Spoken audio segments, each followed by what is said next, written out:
Is this your master plan for world domination? No, I'll just settle for getting my thesis done. You've got it all worked out. You're going to be doing a lot of reading at the end of next year. Well, at least everyone knows that. And you're going on a school trip to a farm. No, that's Abby. Like, I know it looks really anal, but I need to be organised. Have you got one of these on your wall, Anita? I wouldn't dare. That way everyone would know how far behind I am. I've got my plan on my phone. Oh, I tried that. But it helps me if Abby and my mum and everyone knows what I've got to do. And that way it's easier for them to understand what I'm doing. I tried reading one of those chapters you wrote and I haven't a clue what you're doing. The family is aware of my quarterly plan to some extent. What I tend to do is to let them know where there's a pinch point, where I'm not going to be able to spend so much time, perhaps as the link role in the family, and let them know what's going on. And that's similar with friends. So I will talk about these weeks are no good for the diary. And I do find that helps, because rather than me having to say no to things, they know that's going to be an issue.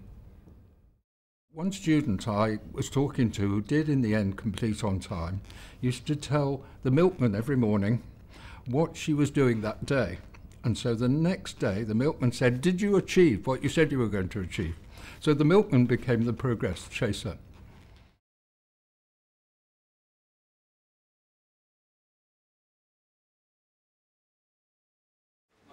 What happened? Well, I was on my bike and this lorry didn't see me. It turned left and I was underneath it. I heard you were in hospital. Yeah, it was just a few days, but I broke my arm, so it was hard to work. Not that I've got anything to work on. My laptop came off worse than I did.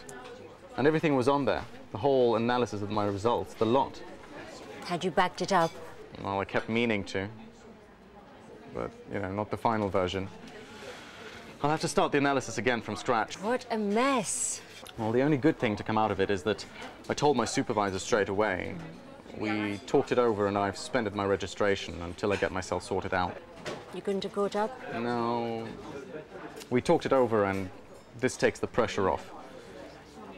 I need to take stock and plan what to do now.